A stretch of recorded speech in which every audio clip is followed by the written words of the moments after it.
嗨，欢迎大家回到 Gina TV。今天看到我们这个阵仗就知道，我们今天要来教大家如何削眉笔。有非常多同学呢来上课，然后呢，他们就是要去画眉毛。那我觉得他们眉毛画的真的是有时候真的是蛮丑的。我有时候抢过他的眉笔，画下去才知道，哇，这眉笔怎么会这么的糟糕？这是到底谁有办法画出好看的眉毛？所以呢，今天我们就要来教大家怎么样来好好的把你的眉笔削好，让你更容易可以画出一对好看的眉毛。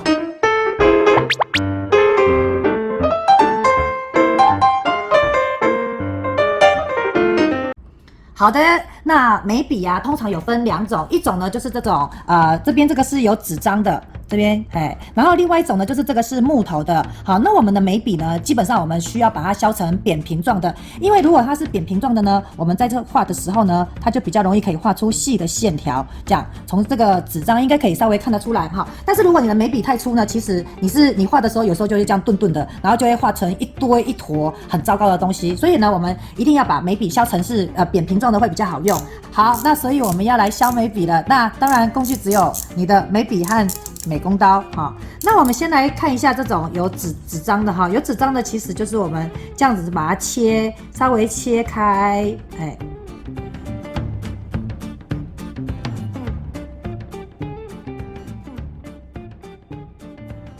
纸张往外撕，那基本上呢，它就可以呈现出一段。当然了，我们这样子太长了哈，所以我可能会刚刚因为要示范那个给大家看，那我们现在把它大概切断一点点哈。好，那正常我就大概会留这样子的大约这样的长度哈。那我们再来就是把它削薄。那像我们在削眉笔的时候啊，有很多同学呢，他们眉笔没有办法削好的最大原因呢，我归纳出5点。那第一点呢，有时候我们的这个力道呢可能太大力了哈，就是在削的时候力道太大力，导致你这个笔芯就直接断掉了。第二个呢，就是拿刀片跟这个手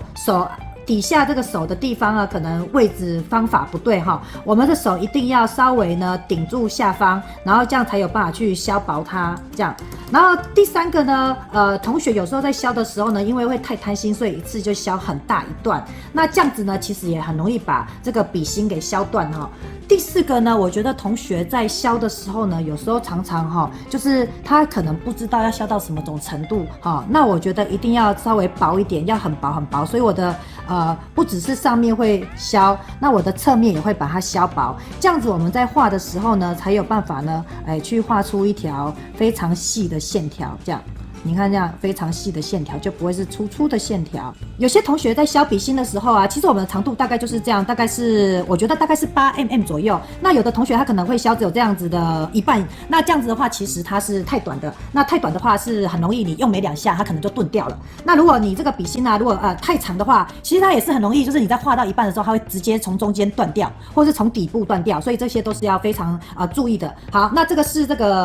有这个纸张的这种眉笔，那这一款的话又会稍微再困难一点点的，因为这整支这个笔的笔身是木头的哈。好，那我们就是一样哈。那像我刚刚说这个就是用了一段时间之后变得比较短一点点，好，所以我要来把它加长到像这个尺寸这样子。好，那我们开始来削它。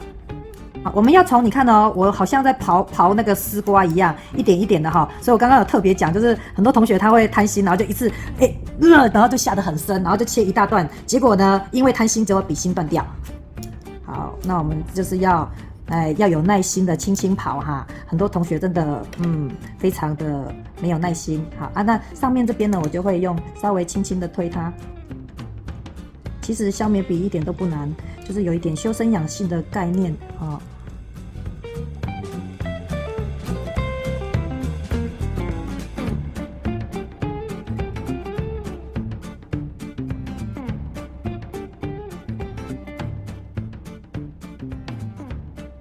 好，可以仔细看一下，其实我们就是靠我们的左手左手稍微轻轻的往前推，薄薄的把它削扁当然，我还会从侧面的地方，也会去针对侧面的地方，稍微让它就是慢慢的越来越扁。我开始觉得比较危险一点，我的手就会摆在前面，这样避免我的笔芯断掉不可以用削铅笔机，因为削铅笔机削的是圆的，我现在是要扁的啊，扁的比较好画，因为你要画出一条很细很细的直线。越扁哈，你越好轻轻的在客人的脸上越好轻轻的画出那个样子啊，越好轻轻的慢慢的堆上去那个颜色。好啊，你如果是那种粗的啊，就会比较不容易使用。我刚刚已经把2支眉笔削好了，那刚刚已经有特别强调同学要注意的小事项，希望大家呢都已经学会怎么削眉笔。但是拜托同学们，你要去上课之前，请先把自己的眉笔削好哦。我在教室等着你哦。君达 TV，我们下回见喽，拜拜。